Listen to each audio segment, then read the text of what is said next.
કંઈક કરું. જે દાડો આ બંધ થઈ ગયું ને એ દાડ તમારી માં છે ને તમારી દરેક ઈચ્છાઓ પૂરી કરશે. હું મેલડી આવું કહું. તમે કપડા પહેરો તો તમારી જરૂરિયાત પ્રમાણે પહેરવાના છે, પણ બીજાને બતાવવા દાગીના પહેરો છું બીજાને બતાવવા પહેરવાના? જો ભાઈ મેં આટલા દાગીના પહેર્યા, આમાંય તમારા ઝીણા ઝીણા ગુના થાય. પણ આ બધી ભાવનાઓ છોડ દેજો. દેખાવ કરવો જ નહીં. તમારે જો કરોડો રૂપિયા હોય ને તેનો દેખાવ નહીં કરવાનો. હા, તમારી જરૂર છે, તમારા શોખ હોય સારા કપડા પહેરવાના, ઇસ્ત્રી ટાઈટ પહેરવાના, સારું અત્તર નાખવાના તો નાખજો, પણ બીજાના બતાવો નહીં. તમારા પૂરતા, તમારા માટે. જ્યારે બીજાના માટે કંઈક બતાવવા માટે જો કદાચ કરવા માંગતા હશો તો તમારી માં તમારી અરજી નહીં આભરે, નહીં આભરે, નહીં જ આભરે.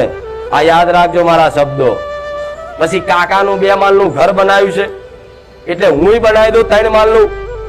પછી કે મારી ઘર બન્યા કોમ ના કરે એટલે કે જવા દે ને, 5 રવિવાર 7 રવિવાર પણ મારું ઘર ના બન્યા. પણ હું મેરડી જોણતી હોય, તારી માતા જોણતી હોય, દીકરા તને ઈર્ષા ભાવથી તું 4 માળનું બનાવવા જોઈએ એવી હું નવરી નહીં.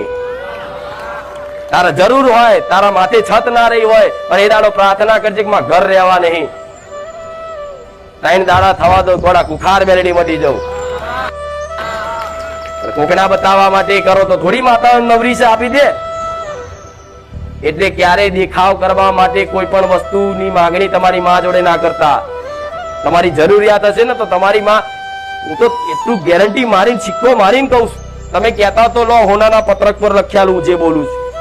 તમારા જેટલાની જરૂર હશે, જે વસ્તુની ખોટ હશે, જરૂર હશે ને તમારી માં સમય અનુકૂળ જોઈ અને તમને આપી જ દેશે. એની જોડે માંગણી કર્યા વગર આ લખી રાખો.